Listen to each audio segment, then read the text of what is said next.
उनके बल्ब नहीं बदल पाएगी। और आज वही हालात हम देख पा रहे हैं, सारा समाज देख पा रहा है। आप क्या करते थे, कितने काम करवा दिए हैं कि शहर में एंटर करने के बाद बेशक आप अपनी गाड़ी की लाइट बंद कर लो, आपको लाइट जलाने की जरूरत नहीं है, बिना लाइट के आप शहर के अंदर एंटर कर सकते हो, घूम सकते हो। आज वो हालात हम फेस कर रहे हैं।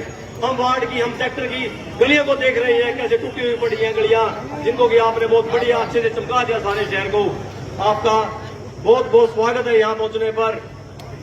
सारे वार्ड के सदस्य, सम्मानित सदस्य आपका बहुत बेसब्री से इंतजार कर रहे हैं। श्री रणदीप सिंह सुरजेवाला जिंदाबाद, श्री रणदीप सिंह सुरजेवाला, कांग्रेस पार्टी, कांग्रेस पार्टी। मैं सभी सम्मानित सदस्यों से आग्रह करूंगा कि वो कृपया कुर्सियों पर बैठ जाएं। राहुल गांधी, राहुल गांधी, कांग्रेस पार्टी। सभी कृपया करके कुर्सियों पर बैठ जाएं ताकि हम सारे प्रोग्राम को, सारे कार्यक्रम को सुचारू रूप से चला सके।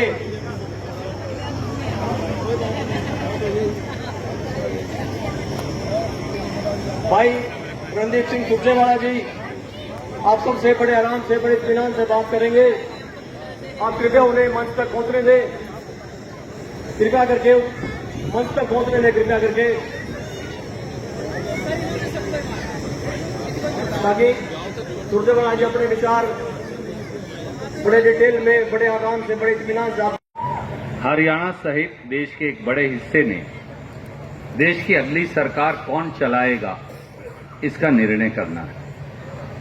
हुड्डा का ये सेक्टर न केवल सबसे पुराना इस इलाके का, अपने शहर का सेक्टर है, पर यहाँ मंडी, गांव, शहर, पड़ोस, यहाँ हर प्रकार का व्यक्ति जो तरक्की पसंद है उसने आके एक छोटा छोटा आशियाना बनाया।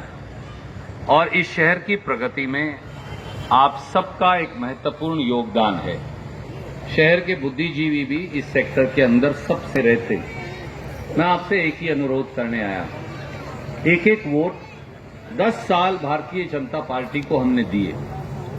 2 बार दिल्ली में, केंद्र में भारतीय जनता पार्टी की, बीजेपी की सरकार हमने बनाई। 2 बार बीजेपी को हमने एमपी चुनकर दिया, पहले भाई राजकुमार सैनी और फिर नायब सिंह सैनी। बीजेपी को हमने एमएलए चुनकर दिया, लीलाराम गुर्जर जी। बीजेपी को हमने प्रांतीय और केंद्रीय मंत्री चुनकर दिए। बीजेपी को हमने प्रधानमंत्री और मुख्यमंत्री चुनकर दिए। बीजेपी को हमने शहर का मेयर चुनकर दिया। बीजेपी को हमने जिले की पंचायत समिति और जिला परिषद चुनकर दी।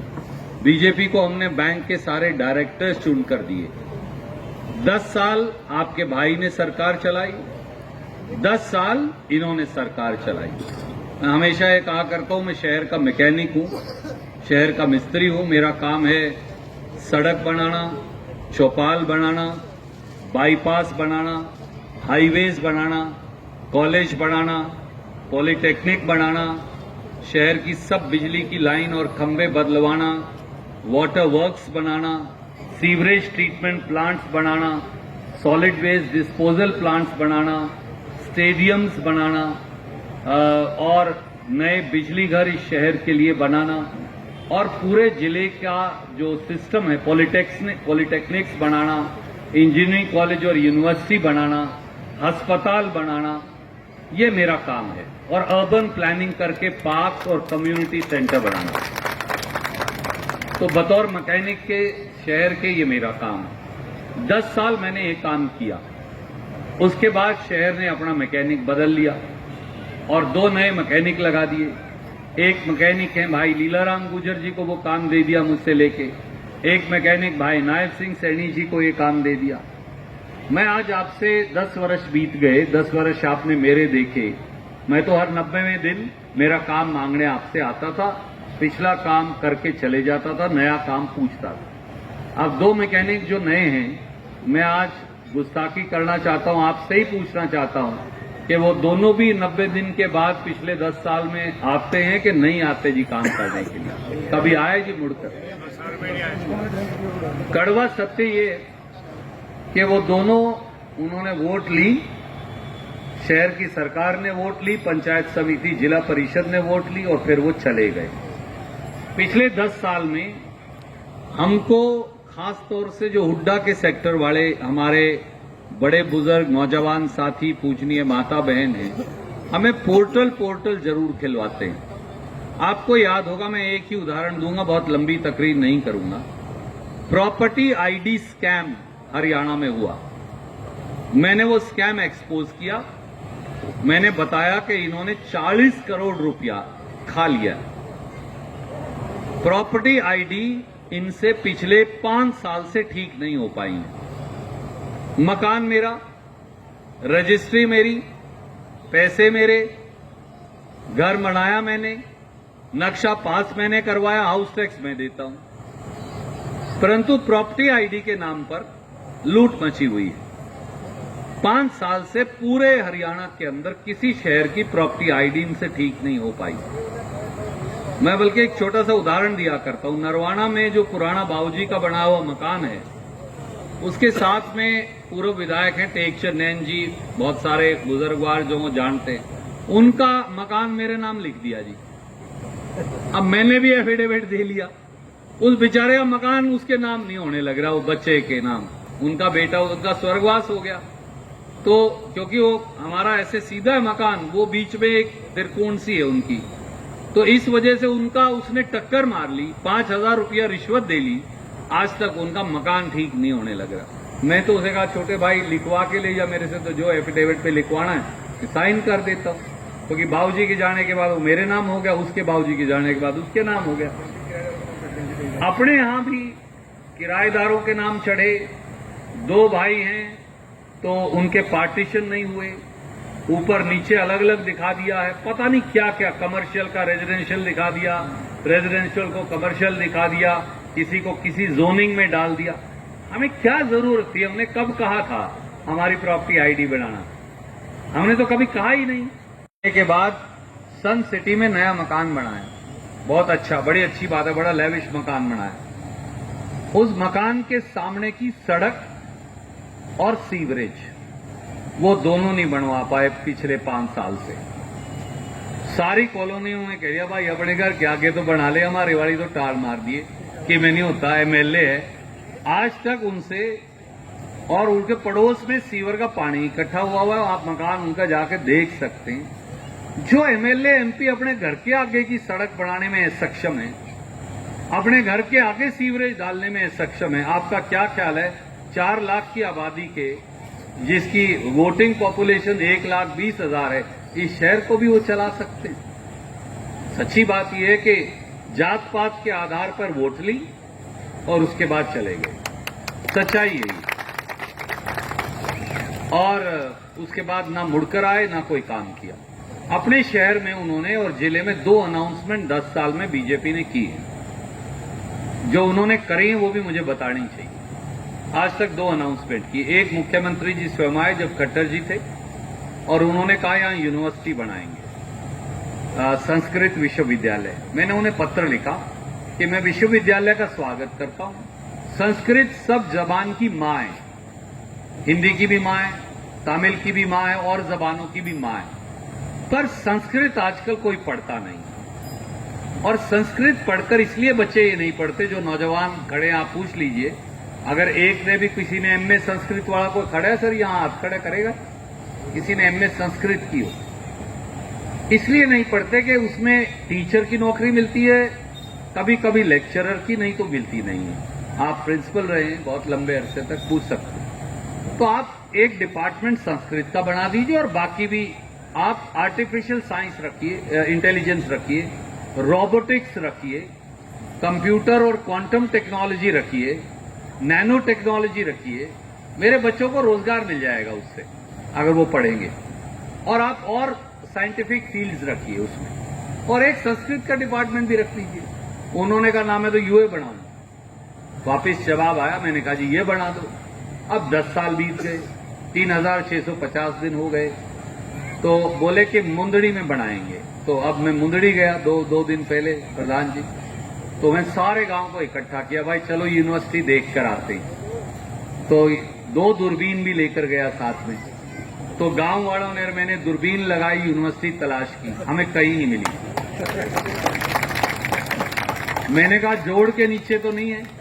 फिर हमने जोड़ के नीचे डंडा लगाकर देखा, कहीं अंदर बना दी हो जोड़ के, नहीं दिख। बीजेपी वाले कर देते, कुछ भी कर सकते, वहां भी नहीं मिली। फिर पेड़ पे लाइट मार मार के देखी, शाम का टाइम था, पेड़ पर भी नहीं मिली, आज तक नहीं मिली वो यूनिवर्सिटी। ये इनका पहला वादा था।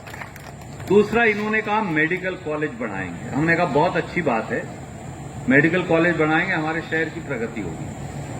पहले फीता काट आए कमलेश ढांडा जी के साथ जाकर कलायत में।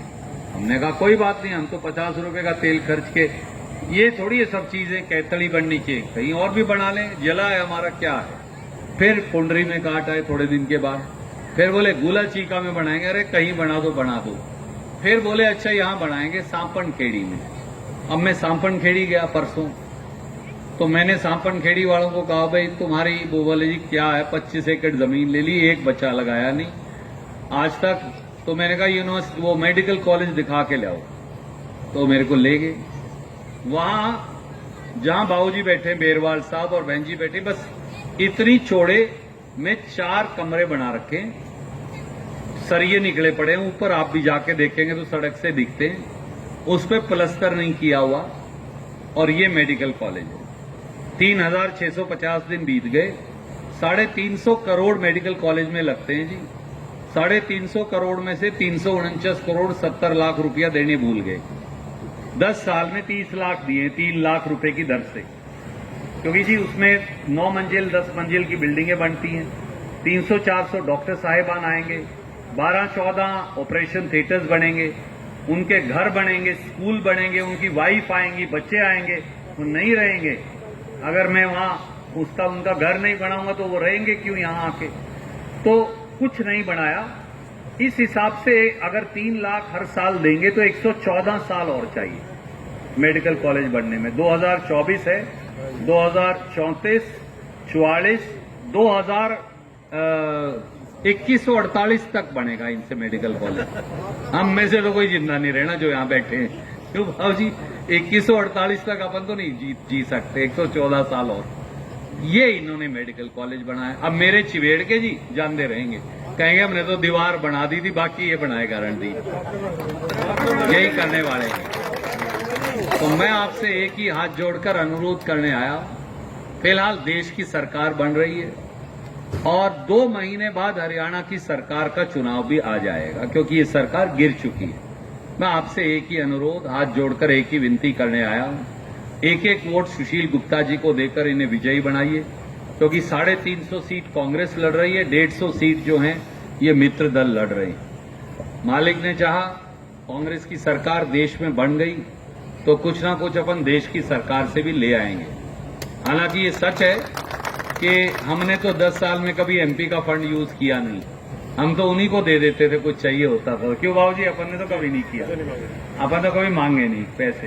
तो पर देश की सरकार में हिस्सेदारी होनी चाहिए, क्योंकि ये जो हमने तीर्थ बनाए थे, मैंने जिसकी मैं चर्चा नहीं कर पाया, विख्यार का जो तालाब बनाया था, ये मैं सारी स्कीम गवर्नमेंट ऑफ इंडिया की पढ़ता था, तो ये सारा पैसा मैं हरियाणा सरकार से नहीं लाया, उनके पैसे पड़े थे, एक्सपायर हो रहे थे वाटर रिचार्ज के नाम पे। तो मैं वाटर रिचार्ज बॉडी के 200 करोड़ रुपए पूरे हरियाणा के लिए ले आया था, उसी से मैंने मेरा विख्यार का तालाब भी बना लिया। तो गवर्नमेंट ऑफ इंडिया होगी तो कुछ ना कुछ वहां से मैं ले आऊंगा अपनी अकल से, वो आप चिंता मत करिए, खाली उन्हें नहीं रहने दूंगा, अपने शहर के लिए कुछ ना कुछ लेकर आऊंगा। तो शहर की, दिल्ली की सरकार जो बनेगी वो बहुत महत्वपूर्ण है इस देश को चलाने के लिए, प्रजातंत्र और संविधान को जिंदा रखने के लिए। तो मेरी आपसे फिलहाल ये विनती है कि एक वोट भाई सुशील गुप्ता को देकर उन्हें विजयी बनाइए। आप सबका बहुत बहुत शुक्रिया। एक हमारे लैब टेक्नीशियन एसोसिएशन मिली थी, वो सारे जो उनके इश्यूज हैं, मैं उन्हें सिर्फ ये कहूंगा, हरियाणा की गवर्नमेंट का चुनाव लगभग 90 दिन के बाद होगा, आप चिंता मत करिए। उसके बाद मैं भी यहीं हूं, आप भी यहीं हैं, मैंने कहीं जाना नहीं, मैं तो यहां मिलना ही है आपको। अपन मिलके इसे सॉर्ट आउट करवा लेंगे अपनी गवर्नमेंट जब आएगी। आप सबका बहुत शुक्रिया, सबको जय हिंद, नमस्कार, राम राम।